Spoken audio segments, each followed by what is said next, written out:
Bueno, ya estamos grabando la sesión para las personas que de pronto tengan alguna dificultad para conectarse a toda la clase. Nuevamente me alegra mucho poder saludarlas. Muchas gracias por estar aquí. En este momento tenemos 16 personas conectadas y esperemos que los demás compañeros y compañeras puedan ir conectándose a lo largo de la sesión. Bueno, básicamente, primero, recordarles algunas fechas importantes de las próximas actividades. Como ustedes saben, desde hace varias semanas ya, hoy tenemos la segunda entrega de las unidades didácticas, en donde básicamente la idea es que ustedes hayan podido hacer los ajustes correspondientes a la primera parte que entregaron hace ya algunas semanas. Y también que hayan podido incluir los elementos relacionados con la didáctica y con la evaluación de la propuesta de las unidades didácticas. En ese sentido, pues hoy tienen todo el día, espero que ya algunos hayan logrado presentar su trabajo y durante la próxima semana yo estaré revisándolos. El próximo miércoles 25 de noviembre tenemos el segundo parcial. Recuerden que en ese parcial tenemos básicamente 8 lecturas que se van a abordar, que son las correspondientes a las 4 unidades, perdón, a las 4 corrientes pedagógicas contemporáneas que hemos venido trabajando en las últimas 8 clases, contando la de hoy. Tengan en cuenta que las preguntas ya ustedes las conocen. Yo lo que haré simplemente es de esas 24 preguntas seleccionaré 5 y esas serán las que ustedes van a resolver en el horario del parcial, que como ustedes saben, pues obviamente tienen la clase completa para hacerlo, pero teniendo en cuenta las dificultades de conexión que se le pueden presentar a alguien ese día, las preguntas estarán disponibles desde la 1 de la tarde hasta las 8 de la noche a través de la plataforma de Edmodo. Yo estaré conectado a través de Teams para seleccionar, para resolver las dudas que ustedes tengan pues, relacionadas con la presentación del parcial. De hoy en 8 días, el 27 de noviembre, comenzaríamos con las reuniones por grupos para darles una retroalimentación sobre esta segunda entrega de la unidad didáctica que ustedes presentan hoy. Y con los grupos que no alcance a reunirme el 27 de noviembre, pues me estaré reuniendo el 2 de diciembre. ¿Cómo se organizan las fechas y la hora de cita de cada grupo? Básicamente por el orden de presentación de los trabajos. Esto quiere decir que el primer grupo que haya presentado su trabajo hoy será pues el primero que yo programe para el próximo viernes a las 3 de la tarde. Son reuniones de 20 minutos. En la ocasión pasada, en una de las 2 fechas que teníamos, pues lamentablemente se cruzó con una movilización, pero a pesar de ello pudimos reunirnos con la mayor parte de los grupos. Solamente hubo uno con el que no pude reunirme. Entonces espero que esta vez pueda reunirme con todos para darles mis comentarios y que ustedes puedan hacer los ajustes ya para la entrega final de la unidad didáctica, que será el próximo 3 de febrero. ¿Cómo hacen para saber el horario y en qué momento conocerán su fecha y hora de reunión conmigo? Yo publicaré los horarios como lo hice en la ocasión anterior, las publicaré a través de Edmodo el próximo martes. El martes les publicaré un calendario, un cronograma, en donde básicamente pues, les informaré en qué día y en qué hora tengo planeado reunirme con cada grupo. Les pido que si tienen alguna dificultad en el horario específico, aunque son horarios de clase, pero si tienen algún problema específico me lo informen con tiempo para poder hacer los ajustes correspondientes, porque pues ustedes saben que a estas alturas del año el tiempo es bastante escaso y todos estamos bastante ajustados de trabajos y de cosas. Esas van a ser las actividades de las próximas clases: 25 de noviembre parcial, 27 de noviembre y 2 de febrero, 2 de diciembre reuniones con los grupos, y el 4 de diciembre comenzaremos las lecturas correspondientes al último grupo de textos de la clase, que tienen que ver con reflexiones de las corrientes pedagógicas contemporáneas, pero vinculadas directamente con la enseñanza de las ciencias sociales, primero a nivel general y luego algunas lecturas específicas relacionadas con la historia, con la economía, con el pensamiento crítico, con la argumentación, algunos elementos pues ya más concretos relacionados con las ciencias sociales. Entonces, espero ya también la próxima semana publicar las preguntas para este siguiente conjunto de textos, pues para que ustedes puedan ir preparándolas con tiempo. No sé si tengan alguna pregunta sobre estos temas logísticos, alguna duda sobre las próximas evaluaciones, ya para poder comenzar con la clase.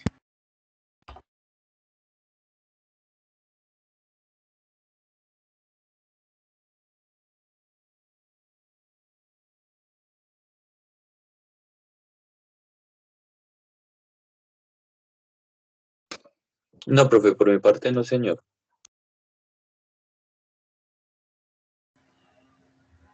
Listo, Nicolás, muchas gracias. Sí, parece que está todo bastante claro. Entonces, igual recuerden que cualquier duda específica me pueden enviar un mensaje a través del modo y yo trato de responderlo pronto. Bueno, vamos a retomar entonces con el ejercicio que estábamos desarrollando en la clase pasada, básicamente el seminario abierto, en donde analizamos algunos aspectos teóricos de las corrientes pedagógicas contemporáneas, en este caso, del cambio conceptual. Antes de darle la palabra a Alejandro para que nos cuente un poco cuál fue el análisis que hizo sobre la pregunta que le correspondió, la segunda pregunta, yo quisiera hacer pues como una breve introducción o más bien un record veris, digámoslo así, de lo que estábamos conversando en la clase pasada, y es básicamente, primero que todo, que el cambio conceptual, creo yo, como corriente pedagógica, lo que hace es tratar de desarrollar con precisión un postulado muy sencillo, pero muy interesante del constructivismo, y es la idea que nosotros hemos visto desde las primeras clases, y es que las personas aprendemos cuando transformamos nuestros conocimientos previos sobre alguna situación. En ese sentido, básicamente lo que se propone cambio conceptual es analizar cuáles son los procesos y cuáles son las dificultades también que se presentan para transformar esos conocimientos previos y para lograr pues precisamente esa transformación que buscan los procesos de enseñanza. En ese sentido, es importante, como lo hablábamos en la clase pasada, diferenciar entre conocimientos previos e información previa o teorías previas. A partir de la presentación de Diego y los comentarios de varios de ustedes, hablábamos un poco sobre eso, yo les proponía ahí como una diferenciación, y es que la información previa pueden ser como los datos que en la cabeza frente a una situación o un tema específico, el nombre del presidente, la fecha de la independencia de Colombia, como una información previa que uno simplemente puede como evocar rápidamente. Mientras que las teorías previas tienen que ver con una explicación causal, ¿cierto? En donde yo digo por qué pasa determinada cosa, en donde yo explico un fenómeno que encuentro pues en mi realidad o que de alguna manera termina siendo importante o cercano para mí. En ese sentido, creo que el ejercicio que nos propuso Diego en la clase pasada de preguntarle a algunos niños y niñas por qué llueve, fue un ejercicio muy interesante en ese sentido, como yo lo mencionaba en la clase del miércoles, porque Diego no les preguntó qué mes llueve más o si ha llovido más esta semana que la semana pasada, o sea, no son datos, sino que Diego les estaba preguntando por una explicación que ellos elaboraran frente a una situación que es cercana a su cotidianidad. En ese sentido, creo yo que ahí hay un muy buen ejemplo que nos propone Diego para poder analizar esa diferencia entre información previa y teorías previas. La información previa es que uno sepa algunas fechas, algunos personajes, que tenga algunas referencias, digámoslo así, específicas, pero las teorías previas, que creo yo que es un nombre más específico que el de conocimientos previos, a pesar de que en la lectura se habla de conocimientos previos, creo que es más preciso hablar de teorías previas. Se refieren fundamentalmente a las explicaciones que construyen los niños y las niñas frente a determinado fenómeno social, en este caso, pues obviamente para las ciencias sociales. Entonces, en ese sentido, básicamente me parece que es importante mencionarlo. Uno de los elementos centrales de lo que hablábamos en la clase pasada era esa discusión acerca de si las teorías previas son fragmentarias o son sistemáticas, y un poco el planteamiento de Lenzi y Castorina es que ellos asumen que los conocimientos previos, como ellos los denominan, tienen cierta sistematicidad, o sea, que están organizados, que están relacionados entre ellos, y yo creo que ese es un planteamiento que nos permite reforzar esa idea de que, pues más que conocimientos previos, son teorías previas, es decir, son explicaciones que yo elaboro frente a cierto aspecto, cierto elemento, cierta problemática de la realidad.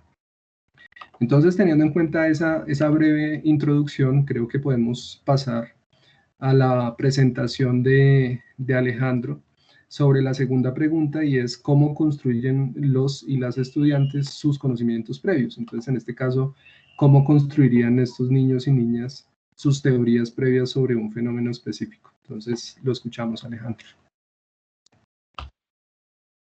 Listo, profe, muchas gracias. Buenas tardes a usted, compañeros y compañeras.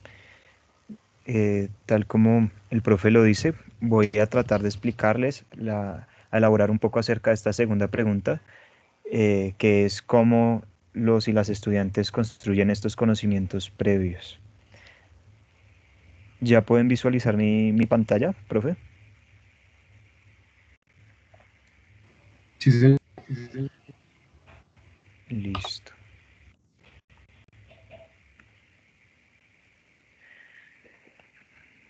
Bueno, aquí está la pregunta que vamos a resolver. Y bien, entonces,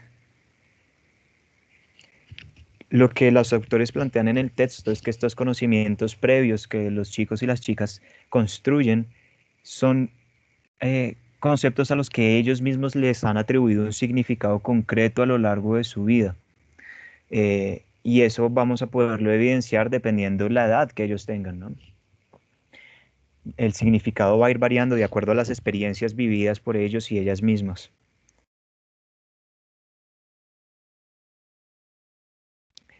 ¿Qué influye en la construcción de estos conceptos, de estos conocimientos previos?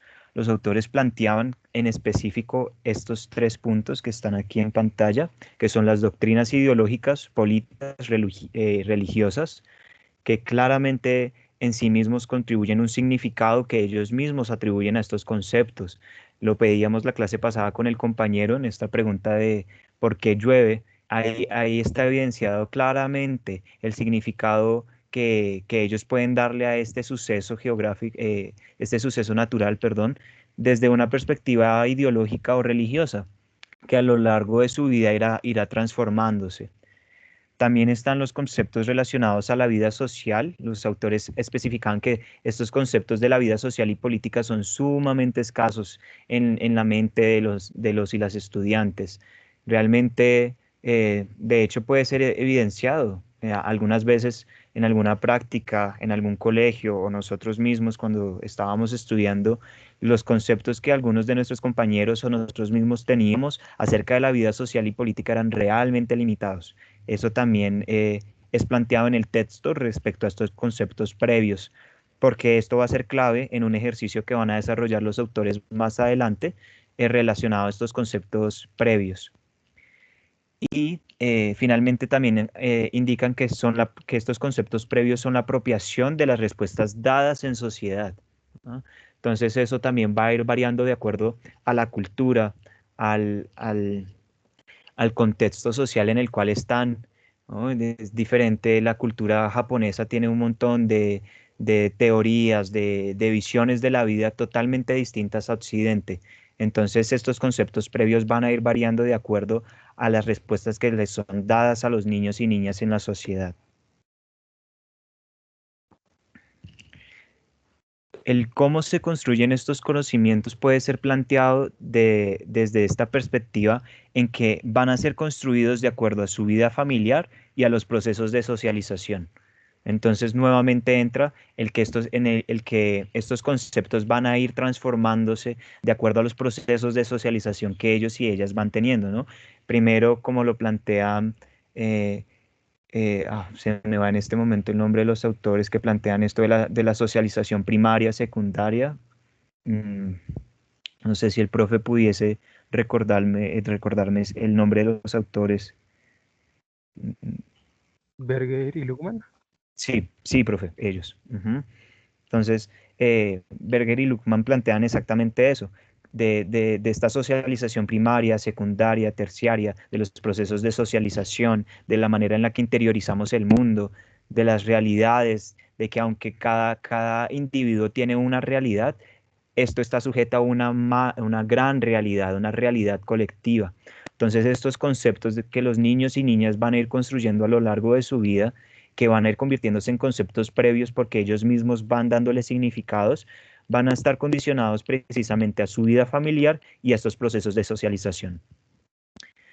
Los autores también planteaban que estos conceptos previos, estas ideas previas, pueden resultar en un momento un poco complejos para nosotros como profes, porque pueden llegar a significar un obstáculo a la propuesta de enseñanza. No necesariamente un obstáculo inamovible que es imposible de transformar, pero sí constituye una cierta resistencia a veces por parte de los chicos y las chicas, que vamos a evidenciar un poco más adelante en el ejemplo que plantean los mismos autores en el texto, que podemos encontrarlo aquí, que es el caso de Bruno.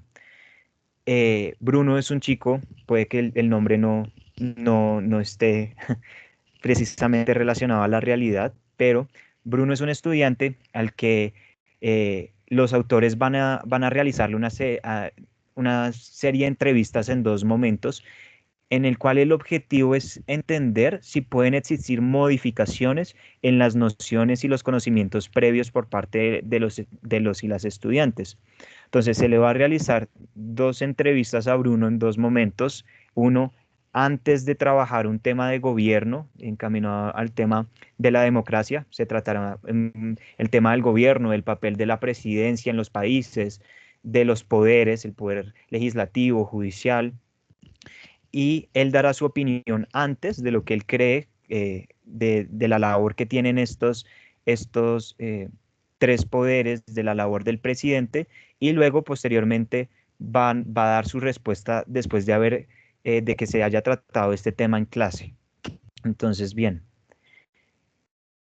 en esta entrevista preenseñanza, entonces los autores plantean aquí, lo escribo tal cual como ella y él lo plantean en el texto y es, al igual que sus compañeros, Bruno cree en un gobierno de carácter moral y benefactor. Él dice, su función es hacer las cosas bien para que a la gente le vaya bien, no hacer las cosas mal. Se ocupa de lo que necesita la gente, trabajo, salud, educación. Entonces, esta es como la idea de gobierno que tiene Bruno. En cuanto al papel de la presidencia, Bruno percibe una presidencialidad fuerte. El chico dice que el presidente conduce a todos, incluso a los tres poderes del Estado. Todos tienen que pasar por él. Una ley tiene que pasar por él sí o sí para ser aprobada. Entonces, posteriormente, los autores trabajan con la clase este tema del gobierno, de la labor del presidente, y nuevamente le realizan una entrevista a Bruno, en la que él ahora dice que en la que se perciben algunas modificaciones también de sus conocimientos previos. Él ahora dice que logra comprender un poco más acerca de los tres poderes y él indica que los tres poderes son igualmente importantes. Dice, el presidente no se mete tanto, dice Bruno, como que tiene menos importancia. Antes pensaba que para hacer una ley era importante. Sí hay tres poderes y cada poder hace una cosa diferente y el presidente no maneja todo.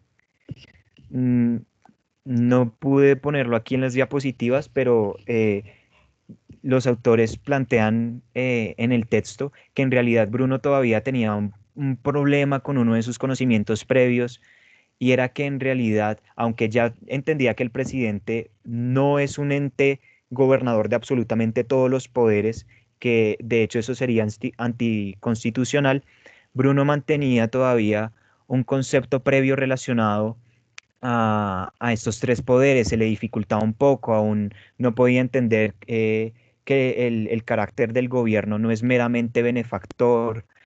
Entonces, los autores no podían trabajar a plenitud todo este tema del gobierno porque Bruno ponía una resistencia en sí mismo. todavía tenía unos preconceptos que no lograban permitirle comprender todo este tema. Y a raíz de esto yo quise plantear un problema. Me pareció curioso que el compañero había planteado precisamente un tema natural como una problemática, que es ¿por qué llueve? Yo planteé aquí en este ejercicio acerca del calor, de los pisos bioclimáticos, y pensaba entonces en una pregunta: ¿por qué hace calor algunas veces y por qué otras veces hace frío? Y planteé una respuesta aquí que podría dar un niño, una niña, y es, podría ser una posibilidad, y es, hace calor porque el cielo está despejado y frío porque está nublado, ¿no? Si el cielo está nublado, el sol no tiene tanta facultad de irradiar la luz de forma equitativa, entonces no hace tanto calor. Entonces, claro, pensaba que este sería una idea de cómo trabajar estos conocimientos previos, porque si bien no está errado este concepto de que haga calor porque el cielo está despejado, también podemos utilizar esto para hablar un poco de los pisos bioclimáticos, de cómo esto va transformándose dependiendo las alturas, la altitud, la ubicación geográfica a nivel espacial en el mundo. Entonces planteaba un poco ese, esa problemática. Es como la respuesta que yo pude elaborar un poco acerca de esta pregunta de cómo los chicos y las chicas eh, construyen sus conocimientos previos.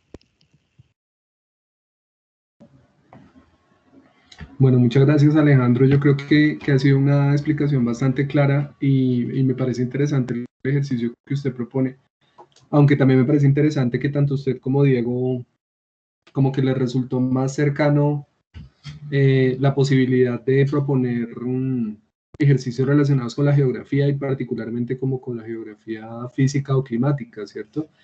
Y yo me imagino que tiene que ver con el hecho de que obviamente en ese campo disciplinar que hace parte de las ciencias sociales hay mayores como principios y mayores elementos teóricos que no se someten a mucha crítica o a mucha interpretación ideológica, si se quiere, mientras que en el caso de otras disciplinas como por ejemplo la historia o la política o la economía, pues el debate ideológico es muchísimo más fuerte. Entonces eso me parece muy interesante de los ejercicios que ustedes plantearon, pero me parece que ahí también hay una dificultad y es cómo nosotros pensamos precisamente en el cambio conceptual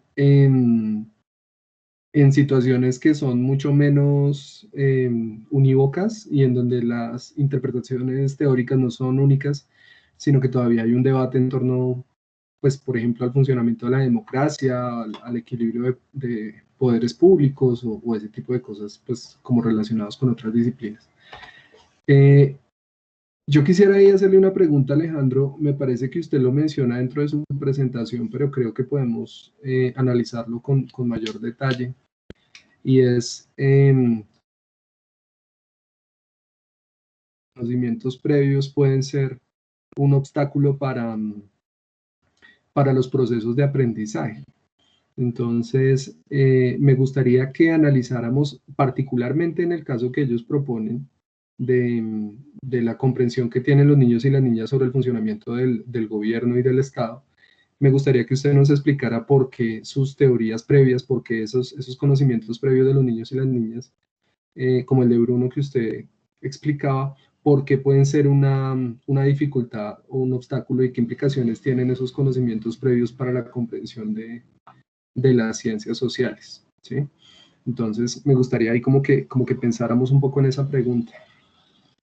Mientras Alejandro le da un poco como vueltas a esa cuestión, yo quisiera también mencionar algunos aspectos importantes que se plantean en el texto. Entonces, uno, ¿cómo se forman los conocimientos previos de los niños y las niñas? Entonces, digamos que en ese sentido los autores, Lenz y Castorina, nos plantean básicamente pues como dos alternativas, ¿cierto?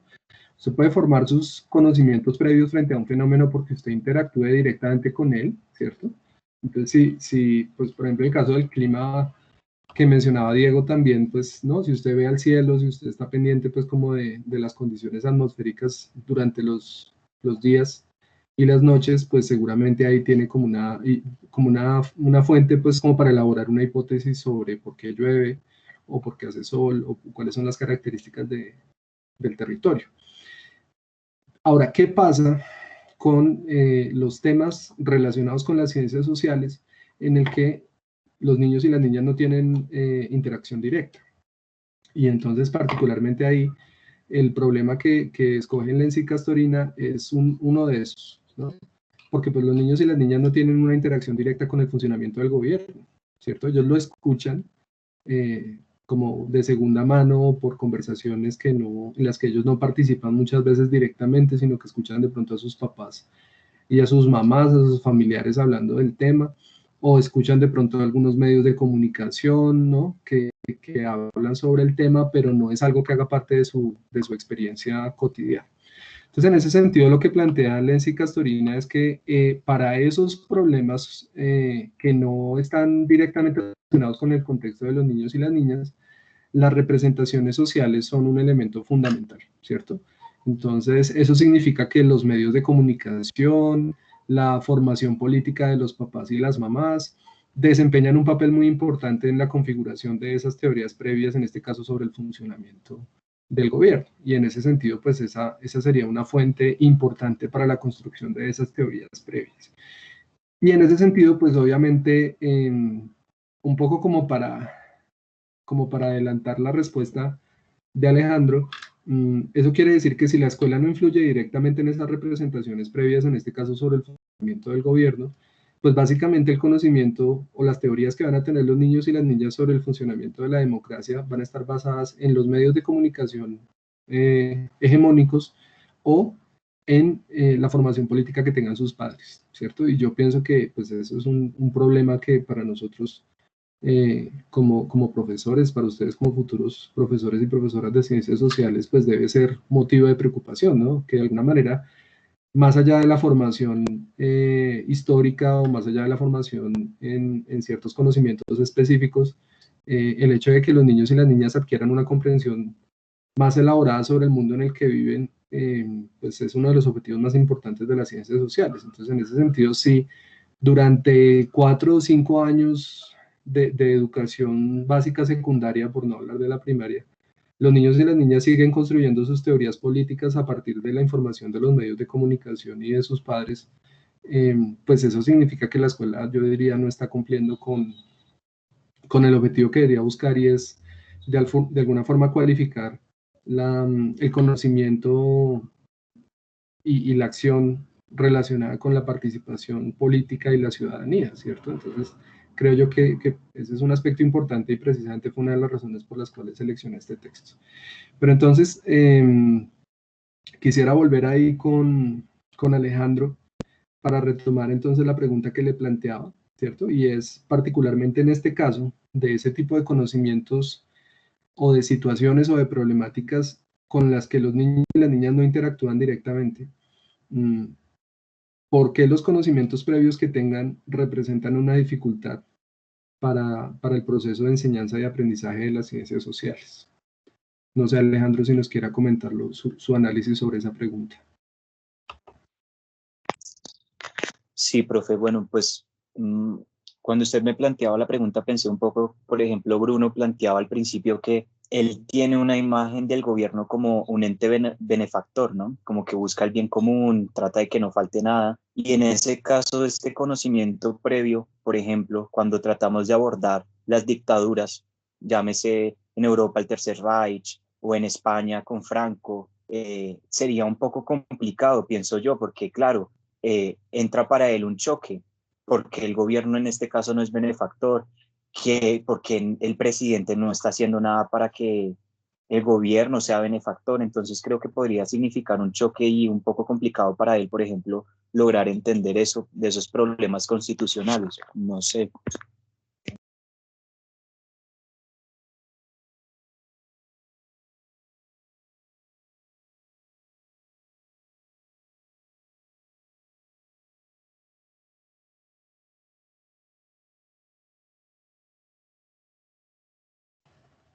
Alejandro estaba aquí terminando de anotar un comentario sobre eso.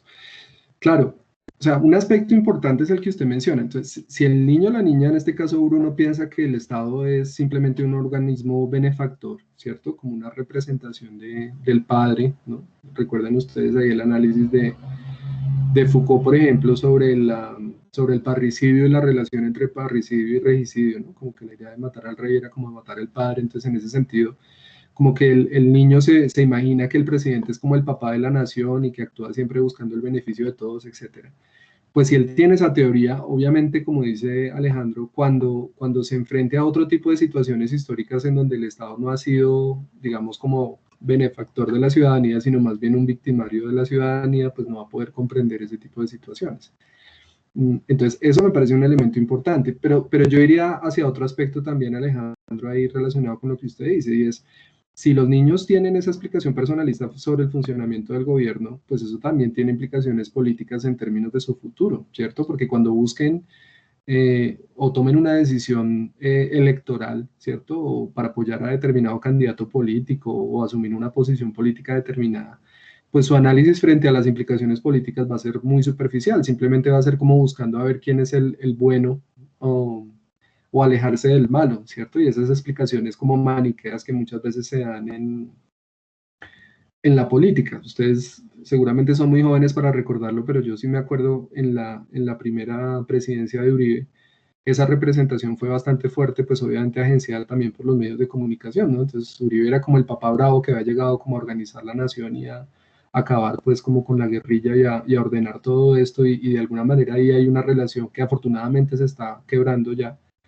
pero durante muchos años fue una relación entre Uribe como un papá benefactor de la nación colombiana, como el del Carriel, el que tomaba tinto montando en caballo, el que se bañaba en río, etcétera, etcétera, y la gente que se sentía representada por un político que hablaba duro y que supuestamente actuaba bajo esa representación de lo que debía ser un papá de la nación.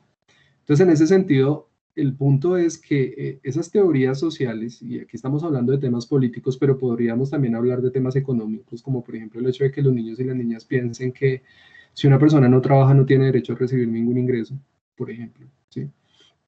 Que fue un ejercicio que yo hice con mis estudiantes hace un tiempo en donde yo les preguntaba si, cuando estábamos hablando de capitalismo y comunismo, yo les preguntaba si a ellos les parecía justo que una persona que no trabajaba tuviera dinero y recibiera pues como un dinero del Estado. Entonces obviamente eso pues choca con unas teorías previas en torno a la idea de que por ejemplo el trabajo debe ser la fuente de ingresos y que básicamente usted debe ganarse la vida, ¿no? Y ganarse el derecho a subsistir y que el Estado no tiene como mayor responsabilidad frente a su bienestar. Entonces, o sea, el asunto ahí, espero que sea claro lo que estoy tratando de plantear, es que estas teorías políticas económicas, ¿cierto?, que tienen los niños y las niñas, no solamente pueden ser una dificultad para aprender un tema histórico específico, como por ejemplo el que menciona Alejandro de el gobierno de Alemania durante Hitler o bueno, muchas situaciones, sino que también se pueden convertir en una dificultad para su acción política y para su interpretación sobre la realidad en la que viven si no transforman unas teorías, digamos, como paternalistas y unas teorías simplificadoras de la realidad social. Y entonces ahí pues yo tendría que terminar simplemente con un comentario y es que eh, me parece importante señalar que estas teorías no tienen que ver necesariamente solo con la edad de los niños, ¿cierto? O sea, como la idea de que, no, pues es que están muy pequeñitos, pero cuando crecen entonces van a lograr transformar sus teorías y comprender de una manera más compleja su realidad política. Pues no necesariamente, yo creo que nosotros aquí en Colombia tenemos bastantes ejemplos en ese sentido, ¿cierto? Entonces, el asunto de que los niños y las niñas logren comprender el funcionamiento del gobierno y que entiendan que el asunto no es del presidente bueno y los otros malos, sino de entender que la política es un juego de intereses y un juego de defensa de unos grupos de intereses frente a otros, y en donde los grupos de presión juegan un papel fundamental, en donde muchas veces el presidente no toma las decisiones de manera totalmente autónoma, sino que está presionado también por otros grupos, etcétera, etcétera. Si uno no comprende eso, pues la forma en la que va a participar políticamente va a ser una forma bastante superficial y obviamente pues además es muchísimo más fácil engañar a las personas para que asuman que la política es un problema simplemente de buenos y malos, ¿no? Entonces, ese era como un comentario que quería hacer frente a eso, pero Nicolás tiene un comentario o una pregunta. Sí, profe, buenas tardes. ¿Ahí me escucha bien? Sí, señor, se escucha muy bien. Profe, pues es una acotación cortica, o sea, quería como, no sé qué tan adecuado sea, pues yo lo considero que sí. En este proceso acerca de los conocimientos previos, como la dinámica y la acción de desaprender, que pues obviamente es un proceso complicado y viéndolo más en niños, aunque ni tanto porque los niños sí tienen esa facultad de ser como muy receptivos, de ser esa esponja que puede aprender nuevos conocimientos de una forma muy sencilla. Pero entonces este proceso de desaprender algo, una teoría, una hipótesis, unos conocimientos que ya tienen fundamentados por su socialización primaria, por la construcción religiosa, política, toda de sus padres y de sus seres allegados, me parece que es supremamente importante para la evolución en el aprendizaje y para que realmente se puedan tomar todos estos procesos que ustedes han mencionado desde la política, desde la economía, desde una mirada más responsable y desde un componente académico mejor fundamentado. Digamos, en la universidad, por ejemplo, apenas llegamos, es interesante ese proceso en el cual nos dicen, pues usted tiene que pasar por un proceso de desaprender, de liberarse de ciertos dogmas, de que esto es, de que esto ha sido así toda la vida para usted, para darse cuenta desde otra perspectiva y desde diversos campos académicos y experimentales, que es de una manera completamente diferente o afianzarlo, porque también dependen los distintos procesos. Entonces, no sé, dentro de esto quería hacer esa acotación chiquitica acerca de estos procesos de los conocimientos previos y cómo a veces toma un papel importante el proceso de desaprender acerca de algo para poder realmente entenderlo de una forma más clara o adaptarlo a sus conocimientos de una forma más adecuada. Y ya, era eso casi cortico. Sí, de acuerdo. Y ese es un comentario bien importante que además nos permite como dar paso a la siguiente pregunta, pero pues porque está relacionada con ese análisis sobre cómo se pueden transformar esos conocimientos previos. Pero fíjese ahí, Nicolás, que precisamente ese desaprendizaje, digámoslo así, ¿sí? Es una de las cosas más difíciles que hay. Entonces, hay muchas investigaciones pues, psicológicas que han demostrado que para que una persona cambie de opinión, por ejemplo, sobre sus posiciones políticas o religiosas o económicas, pues es un proceso bastante complejo. Entonces, particularmente, ese proceso de desaprendizaje que usted describe, pues yo creo que una de las cuestiones centrales para uno como profesor de ciencias sociales, porque tiene que ver con el hecho de que si a uno le interesa enseñar algo que vaya más allá de las fechas y de los personajes y que a través de, no sé, de la historia de Colombia en la segunda mitad del siglo XX, de comprender la violencia o de saber qué implicó la dictadura de Rojas Pinilla para el país, etcétera, etcétera. Si uno a través de eso quiere que los estudiantes y las estudiantes puedan desarrollar una serie de procesos de comprensión sobre su realidad histórica y política, si uno quiere eso, pues tiene que tratar de transformar esos conocimientos previos sobre el funcionamiento del gobierno y eh, que no se siga pensando simplemente en la realidad histórica y política como una realidad de buenos y malos y una realidad pues simplificada, sino que se comprenda precisamente la complejidad de distintos factores que llevaron, por ejemplo, por poner un caso, a que Rojas Pinilla hubiera sido prácticamente aclamado como dictador cuando le quitó el gobierno a Laureano Gómez y luego todos se hubieran puesto de acuerdo para sacarlo. Entonces, entender esa complejidad histórica y entender todos esos factores que influyeron en ese tipo de acontecimientos históricos y que a través de eso el niño y la niña entiendan que también en su realidad y en la actualidad, digamos, política del país y del mundo, hay una serie de factores que influyen y que no estamos hablando de situaciones unicausales, sino multicausales, pues es una de las cosas más difíciles que hay. Precisamente por eso es que la siguiente pregunta está relacionada con eso. ¿Cómo hacemos nosotros y cuáles son las propuestas, en este caso de Lenzi y de Castorina, a partir de su investigación para lograr transformar esos conocimientos previos de los niños y las niñas? ¿Qué tipo de actividades, qué tipo de estrategias son más convenientes para lograr ese proceso? Pues por eso me parece que su comentario es una muy buena oportunidad para darle paso a Catalina, para que hablemos un poco sobre esa tercera pregunta y esas sugerencias o propuestas de Lenzi y de Castorina para transformar esos conocimientos previos de los niños y las niñas. Entonces, no sé, Catalina, si quieras comenzar. Buenas tardes, compañeros y profesor. Sí, señor. Pues primero que todo quisiera que viéramos un video, dura 3 minutos. Les envío el link por el chat y ya luego pues paso a darle respuesta a la pregunta.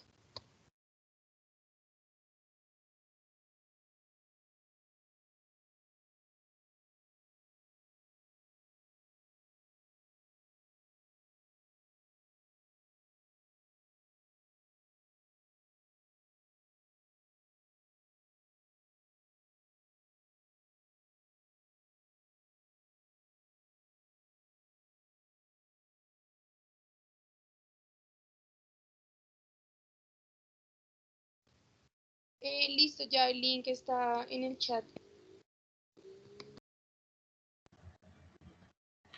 Listo, Catalina. Entonces vamos a ver el video que tú nos compartes en el chat y entonces cuando terminemos continuamos. ¿Listo? Listo.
Listo, Catalina, muy interesante el video. ¿Nos confirman, por favor, si ya podemos continuar? Si quieren, a través del chat nos cuenten para seguir.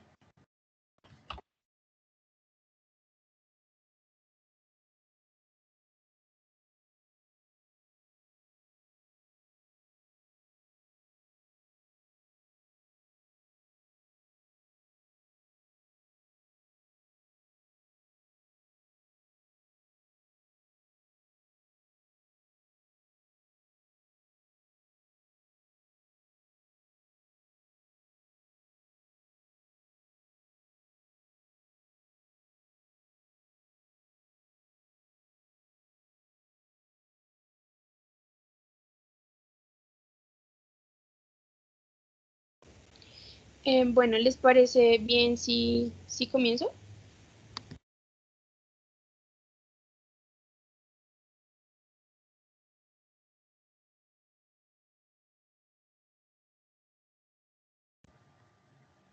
Sí, Catalina, yo creo que ya hay varias personas, ya Osvaldo, Alejandro, Carolina ya nos confirmaron que lo vieron, entonces creo que podemos seguir. Listo, ya les comparto pantalla.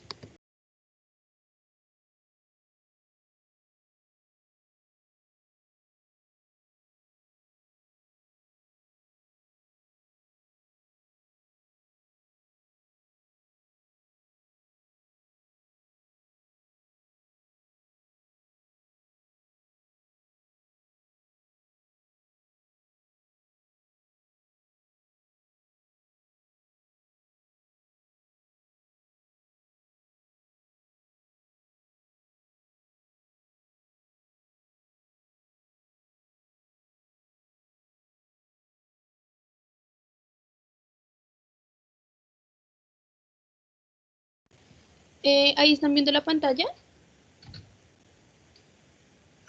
Sí, compañero. Listo. Bueno, me parecía bien importante pues ver este video porque como que es un video que nos contextualiza bastante pues en la lectura y pues también en mi pregunta que es acerca pues de los conocimientos previos. Entonces, bueno, la pregunta es ¿qué proponen las autoras para transformar los conocimientos previos de los estudiantes en torno a la relación entre los poderes públicos? Entonces, las autoras proponen, bueno, que para una transformación a los conocimientos previos, pues en primer lugar se supone pues que el estudiante tome conciencia de las inconsistencias conceptuales con ayuda de la puesta en acción de abstracciones. Pues claramente el docente es pues el que va a guiar pues con estas puesta de abstracciones. Entonces, pues gracias a este proceso, los y las estudiantes pueden pues producir revisiones de hipótesis y así pues pueden ir generando una reconstrucción lenta. Entonces, mediante este proceso, los estudiantes pueden producir revisiones o abandonos totales o parciales de hipótesis específicas o formación de otras nuevas. También tenía pues, igual que el compañero, el ejemplo de Bruno, pero pues no voy a repetirlo porque pues el compañero como que lo expuso ahorita. Pero pues es bien importante, digamos, viendo el caso de este estudiante, pues que ya con la entrevista pues post enseñanza y todo esto, eh, él tiene un abandono de,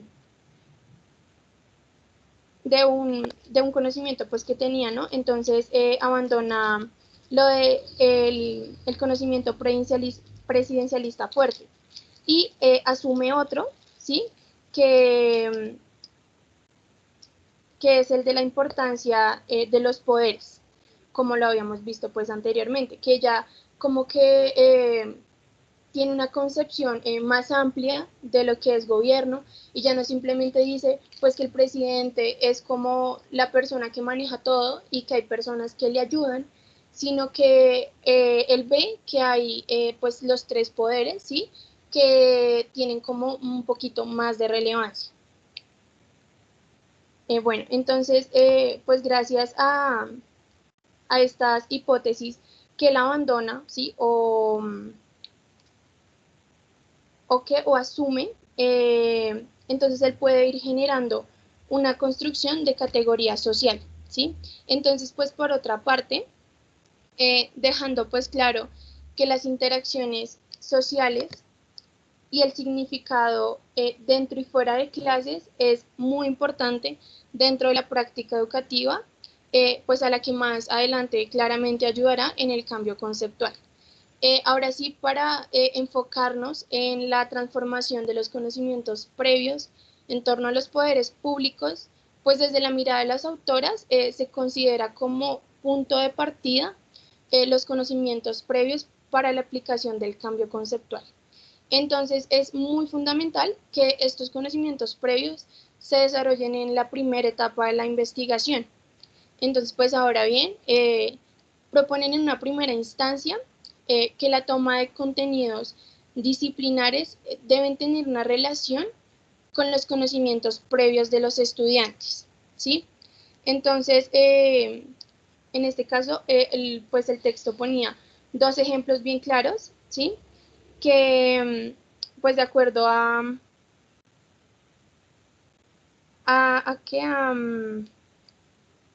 lo de los poderes legislativo y pues el ejecutivo. Entonces, en primera instancia, él ponía, bueno, las autoras ponen el ejemplo de abordar las funciones del poder legislativo y del ejecutivo, especialmente los límites de este último en la producción de leyes.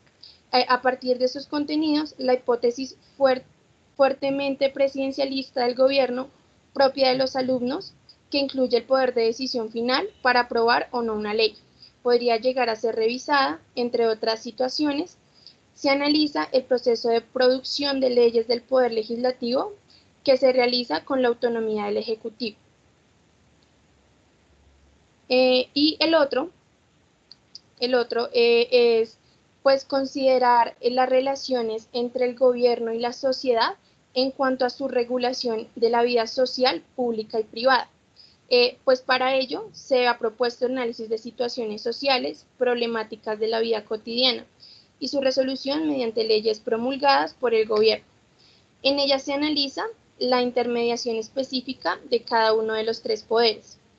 Se han tratado, por ejemplo, la ley de asistencia al enfermo de SIDA, la desautorización a la empresa privada de aumentar el peaje y la modificación de las asignaciones familiares, entre otras situaciones. Entonces, pues de este modo se ha buscado contrastar pues dos hipótesis de los alumnos. Entonces, en primera instancia, la hipótesis personalizada del gobierno, que esta implica pues la resolución directa de los problemas de la gente, sin intermediación respecto del tejido social. Y por otro lado, la hipótesis de que el gobierno ordena el caos, únicamente pues mediante leyes de carácter moral o de tránsito. Entonces, bueno, como lo venía diciendo, pues en este caso, abordar las funciones del poder legislativo y ejecutivo, pero que al mismo tiempo contraargumenten los saberes previos de los estudiantes. Esto es bien importante. Y claramente esto tiene que ir acompañado de situaciones y preguntas problematizadoras que del docente para al final dar una revisión al abandono de la hipótesis previa. Para que con esto el desarrollo, bueno, el estudiante tenga desarrollo de nuevas concepciones, categorías y asimismo reestructuraciones de las ciencias sociales o en este caso pues de los poderes públicos. Y en conclusión, podemos decir, bueno, las autoras exponen en su texto que ellas consideran que las modificaciones cognitivas sean más o menos próximas al modelo de cambio conceptual, no ocurren por fuera de situaciones didácticas, sino en el encuentro pues de saberes previos y los saberes disciplinares entre los que media el docente. Listo, entonces esa sería mi respuesta a la pregunta. Muchas gracias, Catalina. Yo creo que ha sido una presentación también bastante clara. si uno analiza un poco el video, uno encuentra, y ustedes de pronto lo vieron también, ¿no? Que hace mucho énfasis en conocimientos asociados a las ciencias exactas, ¿no? Entonces, yo les decía el miércoles cuando comenzamos a hablar de este tema que precisamente cambio conceptual ha sido desarrollado sobre todo en las ciencias naturales o en las matemáticas.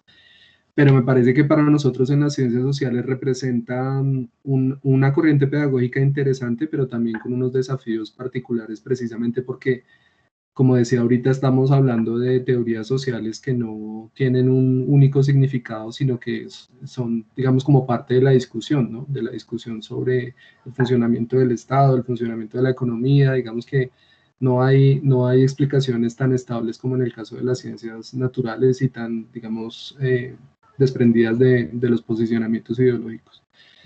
A mí me gustaría, Catalina, plantearte como un ejercicio ahí, como una pregunta, pero más es como un ejercicio y es, si tú estuvieras en esa situación, digamos, tú eres profesora, tienes un grupo de niños que tienen hipótesis presidencialistas fuertes, ¿cierto?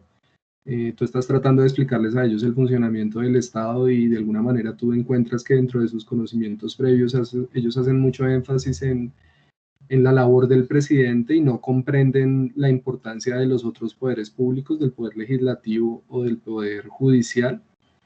Mi pregunta sería, ¿cómo harías tú como profesora? ¿Qué tipo de ejercicios, qué tipo de situaciones, de pronto análisis de unas noticias actuales, de qué tipo de estrategias didácticas podrías utilizar para que estos niños y niñas pudieran transformar esas hipótesis presidencialistas fuertes, pero pensándolo sobre todo en el caso colombiano, pensándolo en niños y niñas de nuestro contexto y qué tipo de situaciones podríamos nosotros plantearles ahí?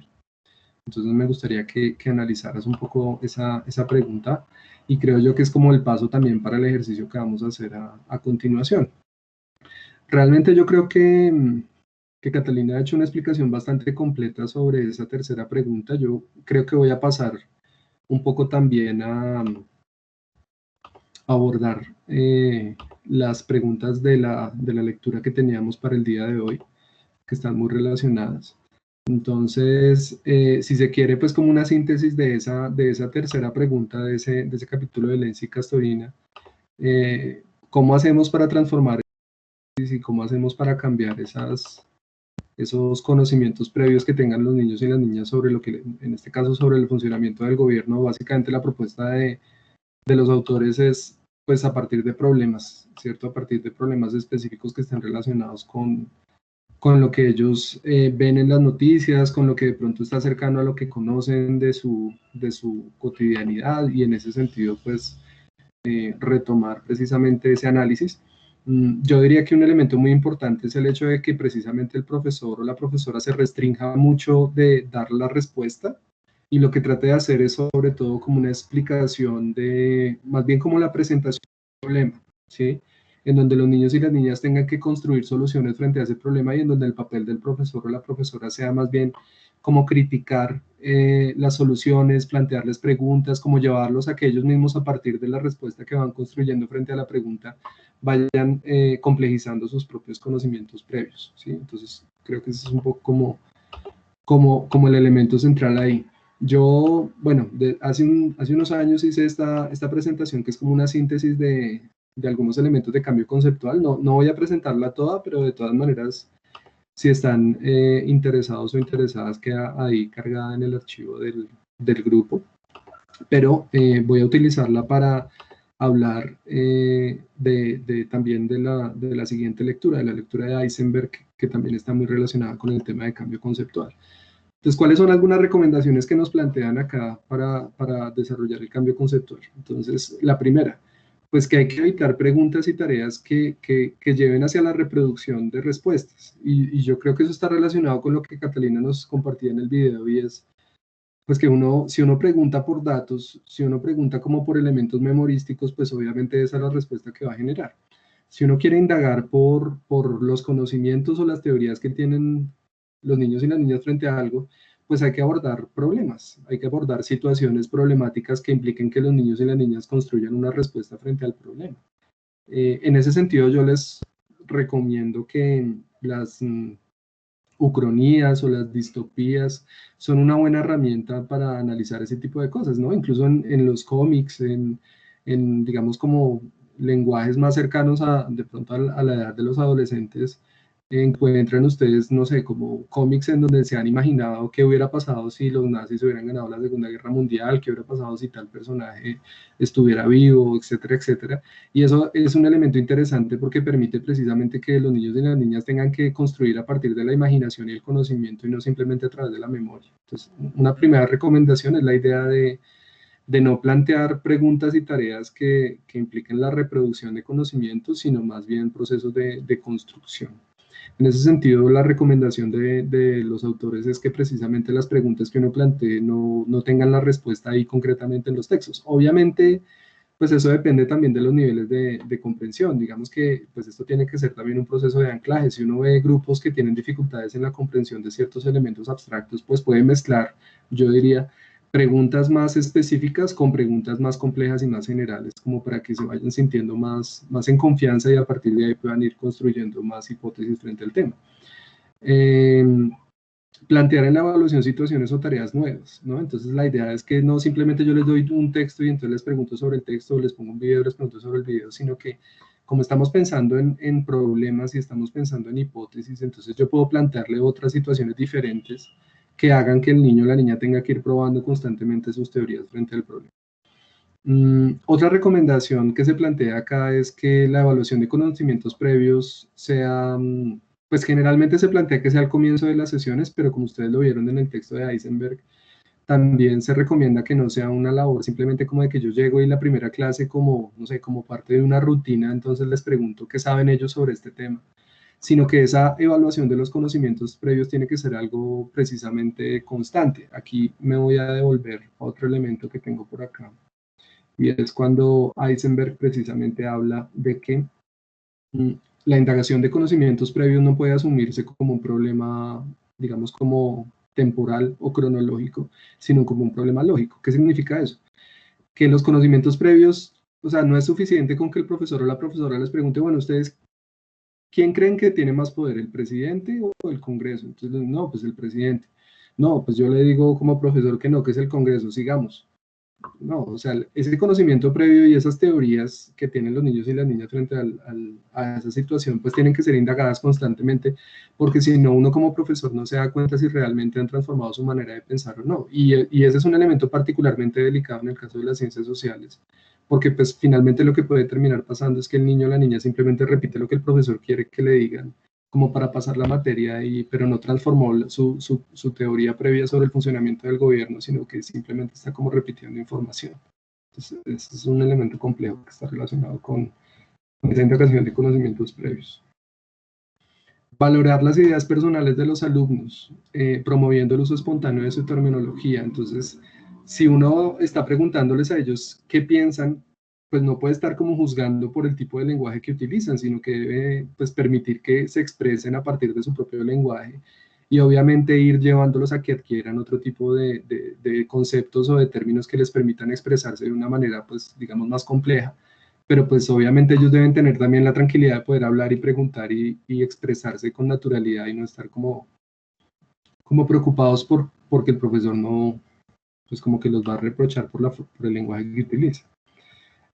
Otra recomendación es valorar las interpretaciones y conceptualizaciones de los alumnos que se alejan o desvían de la idea aceptada. Entonces, tiene que ver un poco con el hecho de que si el profesor recibe una respuesta que no le gusta o con la que no está de acuerdo o que se aleja mucho de lo que está buscando, pues la solución no es simplemente como, bueno, pregúntele a otro y lo ignoro o lo regaño, sino asumir realmente esa pregunta diferente como una posibilidad para poder, pues, debatir en torno a eso y demostrarle a los otros que puede que estén pensando igual, pero que no tuvieron la valentía para decirlo, que pues demostrarles a ellos y transformar con ellos esos conceptos y esos conocimientos que tienen. Entonces, en ese sentido, yo creo que la participación en clase ahí es un elemento muy importante, pero tiene que ver un poco con la idea de que la participación en clase no puede estar simplemente asociada al hecho de que los niños y las niñas digan lo que el profesor quiere que digan. Yo no sé si ustedes recuerdan, no sé si a ustedes les pasaba en su colegio, yo me acuerdo de profesores que eran así, que daban la clase y parecía como una misa, ¿no? Entonces ellos como que decían una frase y entonces como que al final no decían las últimas palabras, sino que estaban esperando que el resto del grupo cantara las otras palabras después de ellos. Entonces, o sea, esa idea de condicionar la participación y que no sea pues como natural y que la gente no diga lo que piensa, pues es bastante contraproducente porque no permite que haya una discusión sincera sobre la que las personas piensan. Y finalmente, una recomendación que me parece bien interesante. Esto no es tomado directamente de Eisenberg, sino es tomado de un texto de Juan Ignacio Pozo, que también habla mucho sobre cambio conceptual. Y sugiere también utilizar técnicas indirectas. Entonces, tiene que ver un poco con lo que nos decían también al final del video, y es que, o sea, como que usted pregunte por diferentes situaciones sin dar las instrucciones totalmente, sino que los niños y las niñas tengan que imaginarse cuál puede ser la solución y utilizar su propio conocimiento para resolver un problema y no simplemente apoyarse en lo que dice el texto o en lo que el profesor les digo, sino que tengan que utilizar su conocimiento para resolver algo. Entonces, me parece que estas son recomendaciones interesantes, me parece que de alguna manera plantean y replantean un poco como el enfoque didáctico del cambio conceptual. Mencionando ya directamente el texto de Eisenberg, pues nos hablan acerca de procesos de comprensión de los textos y también de las socializaciones, como de las puestas en común, llama ella ahí en el artículo. Entonces, frente al texto es algo interesante porque básicamente lo que plantea es que los niños y las niñas leen un texto de acuerdo con su teoría y lo que más recuerdan es lo que corresponde con la teoría que tienen, ¿no? Que es también una idea muy constructivista. Si usted piensa que el presidente es el más fuerte, pues entonces cuando usted lee algo simplemente va a hacer énfasis en esos aspectos que refuerzan su teoría. Que además, hago yo ahí un comentario, es como el principio desde el que se construyen las redes sociales actualmente, ¿no? La idea de que uno sigue a la gente que le gusta y porque piensa como yo, y entonces se construye una idea de que solamente leo lo que pienso y no tengo la posibilidad de aprender otras cosas porque simplemente como que interactúo con las personas que piensan igual que yo. Entonces, en ese sentido, lo que Eisenberg demuestra en su investigación es que precisamente cuando se les entrega un texto a los niños y a las niñas, pues ellos van a hacer mayor énfasis y van a recordar más fácilmente lo que está relacionado con lo que ya pensaban frente al problema. Y en ese sentido, la recomendación es precisamente hacer énfasis en esos aspectos que ellos ignoran o que ellos omiten de los textos, pero nuevamente no haciendo preguntas literales, sino planteando situaciones que los lleven a que precisamente puedan utilizar ese conocimiento para ampliar sus teorías. Y con relación al tema de la puesta en común, yo creo que las recomendaciones que plantea Eisenberg son como muy similares a las que hemos venido hablando, ¿cierto? Pues que cuando hay una socialización la gente no se dirija únicamente al profesor, sino que haya realmente como una conversación. Ya hemos hablado en varias clases acerca de la importancia de la interacción entre pares como una forma de transformación de ese conocimiento previo. Obviamente esto requiere también de un ambiente muy asertivo para poder expresar lo que uno piensa, ¿cierto? Y tener la tranquilidad de que no va a haber ningún tipo de matoneo ni de violencia o vulneración de mi opinión, sino que realmente estamos en un ambiente que me permite expresar lo que pienso. Pero que eso no implica que no haya un cuestionamiento, sino que ese cuestionamiento se hace pues, con base en el conocimiento y que no se critica a la persona, sino que se trata de comprender mejor el problema que se está abordando. Entonces esas son como algunas recomendaciones sobre los conocimientos previos que plantea Eisenberg, que creo que están como muy relacionadas con lo que hablábamos antes. Pero entonces quisiera volver con Catalina para pues, escuchar su opinión sobre esa pregunta que le planteaba, ¿no? Y es si Catalina fuera profesora de un grupo de estudiantes que tuvieran esa hipótesis presidencialista fuerte, ¿no? Aquí en Colombia, ¿cómo haría para transformar esa hipótesis presidencialista y que los niños y las niñas comprendieran que los otros poderes públicos, como el poder legislativo y el poder judicial, también influyen de una manera significativa en el funcionamiento del gobierno, pues en este gobierno colombiano? No sé, Catalina, si nos quieres comentar qué análisis haces sobre eso. Bueno, pues estuve pensando, digamos que me surgieron como dos ideas.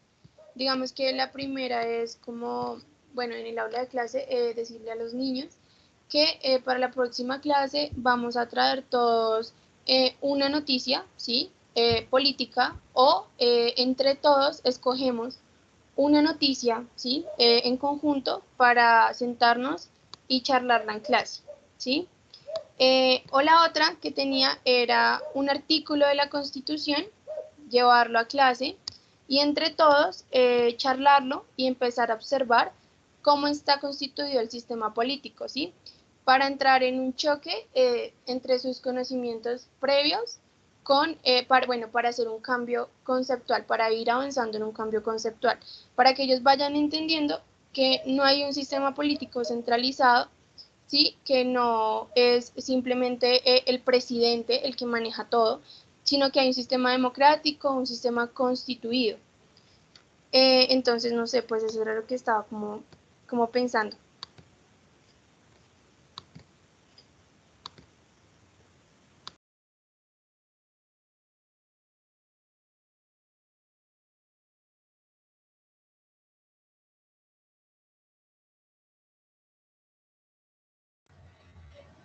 Sí, Catalina, yo diría que estoy de acuerdo contigo como en el abordaje, pero tal vez la sugerencia que yo haría es que me parece más conveniente, como lo planteaban en el texto, abordar problemas específicos, ¿sí? O sea, para un niño o una niña leerse la Constitución es algo que no sé hasta dónde sea realmente significativo, si no hay unos problemas que motiven la lectura de la Constitución, ¿cierto? Si no hay unos problemas que se planteen inicialmente, que digan, bueno, ¿cómo hago yo para interpretar este texto de la Constitución para resolver un problema que me está planteando mi profesora en este caso, ¿cierto? Entonces yo pensaría en casos más concretos, pensaría, por ejemplo, bueno, es un caso que yo menciono mucho porque, como les he contado, lo trabajamos el año pasado y fue una actividad bien, bien chévere que hicimos con los estudiantes de 11, pero por ejemplo sobre el tema de la fumigación con glifosato. Entonces, digamos que ese sería un problema en el sentido, bueno, ¿por qué en Colombia no se fumiga con glifosato? Eso requeriría obviamente un conocimiento previo de los estudiantes sobre el glifosato, el narcotráfico, etcétera, pero llegando a la cuestión directa, ¿por qué en Colombia no se fumiga con glifosato? ¿Y cuál es la tensión que hay entre el presidente que quiere fumigar y la Corte Constitucional, en este caso, que no le permite hacerlo, que le pone unas condiciones para poder hacerlo? Creo yo que ese sería un ejemplo interesante para analizar cómo el presidente no es el único que toma las decisiones, sino que también hay una tensión en este caso entre el presidente y el Poder Judicial, ¿no? Representado en la Corte. Otro ejemplo que podríamos plantear es con relación al tema del aborto, ¿no? Que el presidente está en contra del aborto, incluso en los casos aprobados por la Corte Constitucional, pero la Corte Constitucional hace varios años estableció que el aborto es una práctica legal en Colombia siempre y cuando está asociado a unos casos específicos establecidos por la jurisprudencia, ¿no? O otro caso más, no en relación entre el Poder Ejecutivo y el Poder Judicial, sino con el Poder Legislativo, podría ser, por ejemplo, la aprobación de un nuevo impuesto, ¿no? Pues no sé si ustedes recuerdan, por ejemplo, hace, no sé, tal vez un año o año y medio, dentro de la propuesta de presupuesto del presidente Duque estaba la ampliación del IVA a los alimentos de la canasta familiar, a todos. Y cómo pues digamos como que en la necesidad de contar con el apoyo del Congreso tuvieron que hacer modificaciones a esa propuesta de presupuesto. Entonces creo yo que esas como que serían situaciones específicas y la forma en la que yo lo abordaría sería como poniendo esa situación, bueno, vamos a analizar, por ejemplo, qué pasa con el presupuesto o qué pasa con el aborto o qué pasa con la fumigación con glifosato y a partir de ese problema específico podemos analizar y podemos llegar a la conclusión de que definitivamente el presidente no es el único que toma las decisiones, sino que el gobierno funciona a partir de la división entre poderes públicos, ¿no? Y pues obviamente eso podría incluso llevar más allá y es como plantearles a los estudiantes la reflexión acerca de si es bueno o no que el poder público se divida en diferentes ramas y qué pasaría o qué pasa en otros sistemas políticos en donde el poder público está concentrado en una sola persona o en una sola institución.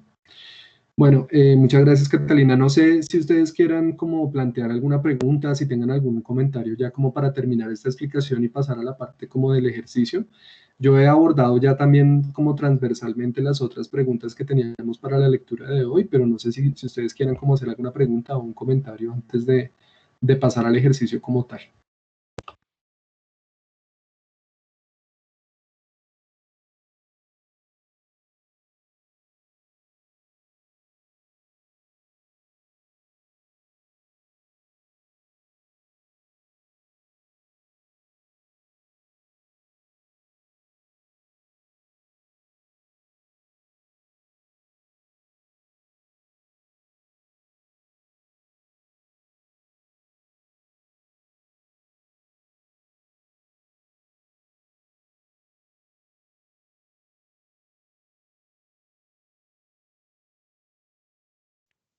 Pues por mi parte no, profe. Sí, eso veo. Pues yo espero que les agradezco a Diego la clase pasada y a Alejandro y a Catalina, creo que han hecho una presentación como muy concienzuda y lo más clara posible teniendo en cuenta la complejidad de este texto. Espero que para ustedes haya sido como bastante interesante. A mí particularmente me parece que es una corriente pedagógica que si bien es más compleja que las que estábamos viendo antes, tiene pues posición para la enseñanza de las ciencias sociales. Y además, como les decía, es más bien digamos como una teoría que no se ha trabajado mucho, que está todavía como en desarrollo. Bueno, la básicamente lo que vamos a hacer es el desarrollo de un ejercicio práctico. En ese sentido, la idea es que ustedes en los minutos que quedan se reúnan en los grupos en donde trabajan habitualmente y pues van a desarrollar un ejercicio que les voy a plantear a continuación. Como estamos como corridos de tiempo bastante, entonces básicamente esos ejercicios los van a desarrollar ustedes hoy, pero los van a presentar en la próxima clase, es decir, el 4 de diciembre. Entonces, en este caso es importante que lo tengan en cuenta para que después del parcial, después de las reuniones entre grupos para la unidad didáctica, pues cuando volvamos a reunirnos en clase el 4 de diciembre, tenemos entonces ese ejercicio para comenzar. Yo tengo dos grupos, tengo a Cristian González, que hasta hace un momento estaba conectado, pero precisamente acabó de salir, espero que más adelante se vuelva a conectar. Y tengo al grupo de Paula Ortiz y Carolina Sánchez, que sí veo a Carolina por ahí y a Paula también. Bueno, entonces básicamente lo que vamos a hacer es lo siguiente. Yo les voy a compartir a ustedes una noticia. Bueno, más que una noticia, es como un artículo de análisis sobre el sistema electoral de los Estados Unidos, ¿sí? Entonces aquí se los voy a mandar por el chat.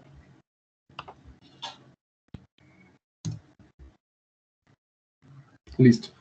Entonces, básicamente lo que les voy a pedir que hagan es lo siguiente. Ustedes se van a imaginar que tienen un grupo de ustedes dicen que el sistema electoral de Estados Unidos es el más democrático del mundo, es el que mejor funciona en el mundo.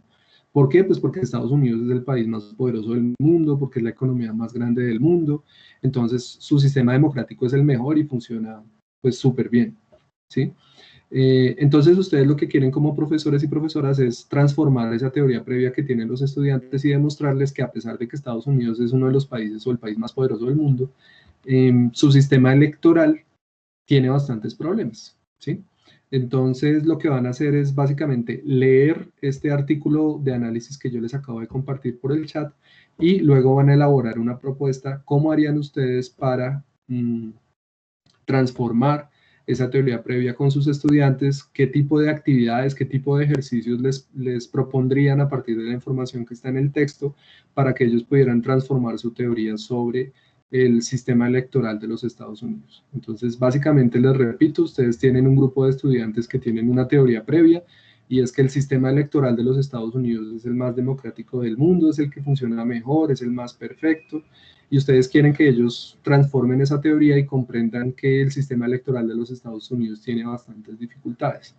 El ejercicio es cómo harían ustedes, qué tipo de actividades, qué tipo de ejercicios les plantearían para transformar esos conocimientos previos o esa teoría previa.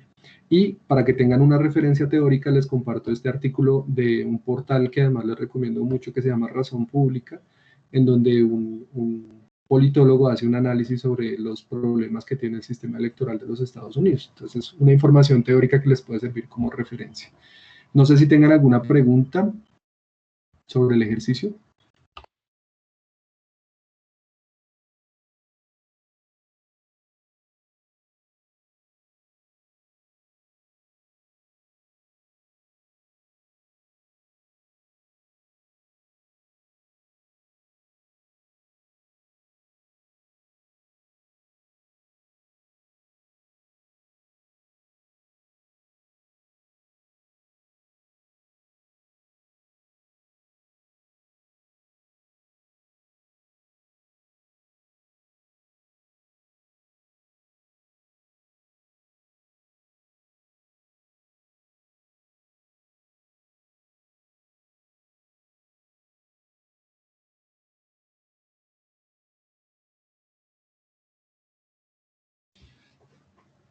Listo, creo que el ejercicio está lo suficientemente claro. Entonces, nos quedan 30 minutos de clase. Les voy a proponer que ustedes pasen a los canales donde se reúnen habitualmente con sus grupos para hacer este ejercicio. Y yo voy a estar pendiente si me necesitan. Ya saben que me pueden llamar, me pueden invitar a la reunión y yo pues paso directamente como para poder explicar algunas cosas. Recuerden que este ejercicio lo socializaríamos en la próxima clase, que sería en este caso el próximo 4 de diciembre, después del parcial y después de las reuniones con cada uno de los grupos. Y en la primera parte de la clase hacemos la socialización de estos ejercicios y en la segunda parte de la clase desarrollamos el seminario abierto sobre la lectura de dificultades en el aprendizaje de las ciencias sociales, que es la lectura que sigue en el programa. Y recuerden pues que ya hay un grupo de personas que la seleccionaron y que ese día pues deben hacer su presentación. Entonces voy a parar la grabación y pues recuerden que tienen el tiempo que queda en la clase para elaborar el ejercicio y que si me necesitan voy a estar atento a cualquier duda que tengan. ¿Listo?